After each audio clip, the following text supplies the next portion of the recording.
Middle east లో యుద్ధం మళ్ళీ మొదలైంది. యుద్ధం పైన ట్రంప్ సంచలన ప్రకటన కూడా చేశారు. వెంటనే హార్మూజ్ జలసంధిని ఓపెన్ చేయాలని చెప్పి ట్రంప్ వార్నింగ్ ఇస్తున్నారు. ఒకవేళ ఓపెన్ చేయకపోతే సీజ్ ఫైర్ ఒప్పందం బ్రేక్ చేసినట్టు అవుతుంది, కాబట్టి మీపై మళ్ళీ దాడి చేయాల్సి వస్తుందని ట్వీట్ చేశారు ఆయన. సీజ్ ఫైర్ చర్చలు ముగిసే వరకు యుఎస్ బలగాలు ఇరాన్ చుట్టే ఉంటాయని హెచ్చరిస్తున్నారు. సీజ్ ఫైర్ ఒప్పందాన్ని ఉల్లంఘిస్తే పరిణామాలు మరింత తీవ్రంగా ఉంటాయంటూ కూడా హెచ్చరించారు ఆయన. లెబనాన్ పై ఇజ్రాయెల్ దాడులతో మిడిల్ ఈస్ట్ లో మళ్ళీ హైటెన్షన్ మొదలైంది. ఇజ్రాయెల్ దాడులపైన తీవ్రంగా స్పందించింది ఇరాన్. ఈ దాడులకి నిరసనగా హార్మూజ్ జలసంధిని కూడా మళ్ళీ మూసివేసింది. ఇరాన్ చర్యల నేపథ్యంలో ట్రంప్ ఈ వార్నింగ్ ఇస్తున్నారు.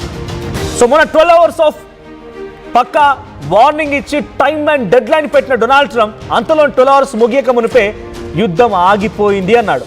యుద్ధం ఆగిపోయింది అనేటువంటి మళ్ళీ 12 hours లోనే మళ్ళీ భయంకరమైన యుద్ధం తీయబోతున్న రకంగా సంకేతాలు కనబడుతున్నాయి. నిన్న సాయంత్రానికి మళ్ళీ లెబనాన్లో 10 నిమిషాల్లోనే కప్పు కాఫీ తాగినటువంటి సమయంలోనే 160 మిసైల్స్ ని లెబనాన్ చవి చూసింది. లెబనాన్ మొత్తాన్ని కూడా ఒక రకంగా లెబనాన్ రాజధాని బీరుట్ వరకు కూడా ఈ దాడులు కొనసాగాయి.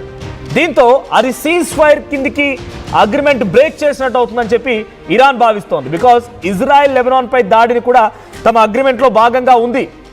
నో అటాక్స్ ఆన్ ప్రాక్సీ అంటే తమ సహాయంగా ఉన్నటువంటి దేశాలపై కానీ తమకు మద్దతుగా ఉన్నటువంటి వ్యవస్థలపై కానీ ఎటువంటి దాడులు జరగకూడదు అనేది ఇరాన్ అండ్ అమెరికాకు సంబంధించినటువంటి ఆ సీజ్ ఫైర్ అండర్స్టాండింగ్ లో ఉన్న ఒక ఒప్పందం. ఆ ఒప్పందాన్ని బ్రేక్ చేసింది కాబట్టి మేము జలసంధిని మూస్తున్నామని మళ్ళీ జలసంధిని వెంటనే మూసేసింది ఇరాన్. సో ఇప్పుడు జలసంధిని మూసివేయడం పైన డొనాల్డ్ ట్రంప్ ట్వీట్ చూద్దాం.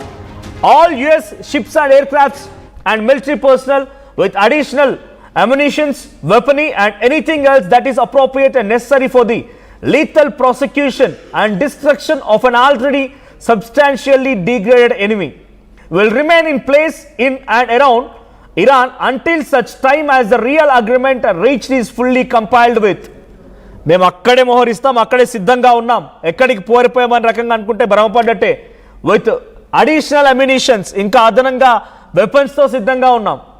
ఎప్పుడు until or unless the agreement reach is fully compiled with, మాకు చెప్పినటువంటి అగ్రిమెంట్ పూర్తిగా సంపూర్ణమయ్యేంత వరకు అక్కడే ఉంటామంట. If for any reason it is not, which is highly unlikely, then the shooting starts bigger and better and stronger than anyone has ever seen before. It was agreed a long time ago, and despite all of the fake rhetoric to the contrary, no nuclear weapons and the Strait of Hormuz will be open and safe. So అక్కడ ఆయన చెప్తుందండి, shooting stars ఇవన్నిటి కూడా ఆయన ఒక కవిత్వంలాగా చెప్తున్నప్పటికీ భయంకరమైన దాడులు ఉంటాయి. ఎప్పటి వరకు? మీరు నో న్యూక్లియర్ వార్, మీ దగ్గర న్యూక్లియర్ వార్ జరగదు, న్యూక్లియర్ వెపన్స్ లేవు అనేంత వరకు స్ట్రైట్ ఆఫ్ హార్మూజ్ని ఓపెన్గా సేఫ్గా ఓపెన్ చేసేంత వరకు అక్కడ మా యుద్ధ సైన్యం, యుద్ధ నౌకలు మోహరించే ఉంటాయి. In the mean time hour great military is loading up and resting, looking forward actually to it's next conquest.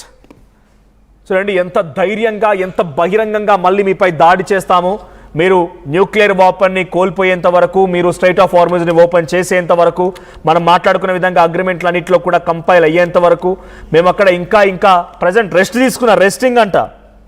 ఆ great military is loading up and resting. వాళ్ళు ఇంకా శక్తి సామర్థ్యాలు పెంపొందించుకుంటున్నారు, అక్కడ రెస్ట్ తీసుకుంటున్నారనేటువంటి పదాన్ని డొనాల్డ్ ట్రంప్ తన ట్వీట్లో మెన్షన్ చేశారు. యాజ్ ఇట్ ఈజ్, మళ్ళీ గతంలో మాదిరిగానే the death of a whole civilization will die tonight to be brought back.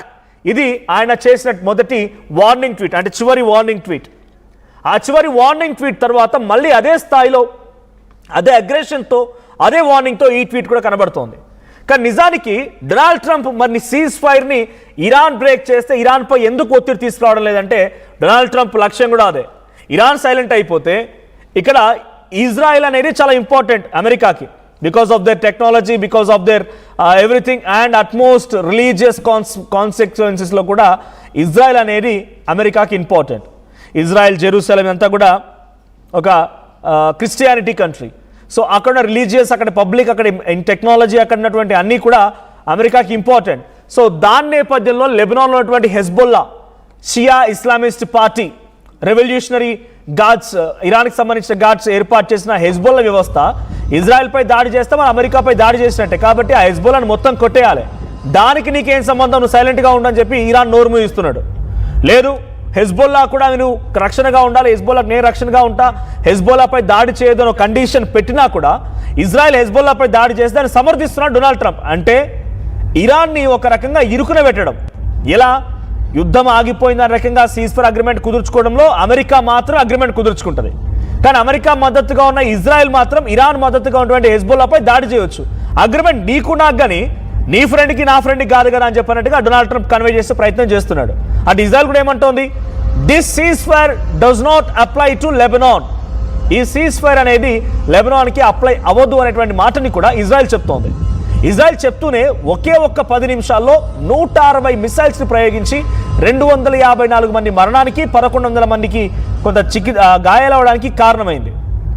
ఇది 1982లో హెజ్బొల్లా స్థాపించినటువంటి ఆ వ్యవస్థ నుంచి ఈ రోజు వరకు జరిగిన సంఘటన. 1982 నుంచి టిల్ నౌ ఇప్పటి వరకు. సో ఇప్పటి వరకు జరిగిన అతిపెద్ద దాడి, అతిపెద్ద సంఘటన ఇదే. సో ఇప్పుడు హెజ్బొల్లాపై దాడిని డొనాల్డ్ ట్రంప్ ఏమంటున్నారంటే అది సీజ్ ఫైర్ అగ్రిమెంట్ కింద లేదు కాబట్టి అది చెల్లదు అని అంటున్నారు. ఒకసారి ప్లీజ్ ఇఫ్ పాసిబుల్ ఆ సీజ్ ఫైర్ అగ్రిమెంట్ రిట్రైవ్ చేసే ప్రయత్నం చేయండి. ఆ సీజ్ ఫైర్ అగ్రిమెంట్లో చాలా క్లియర్గా ఉంది, ప్రాక్సీ ప్రాంతాలపైన కూడా యుద్ధం ఆపాలి. ప్రాక్సీ ప్రాంతాలపై కూడా యుద్ధం ఆపాలని అంటే హమాస్ కానీ, హెజ్బొల్లా కానీ, యెమెన్స్ కానీ వీళ్ళపైన అమెరికా కానీ ఇజ్రాయెల్ కానీ దాడి చేయొద్దు అనేది కండిషన్. బట్ ఇప్పుడు దాడి జరుగుతుందంటే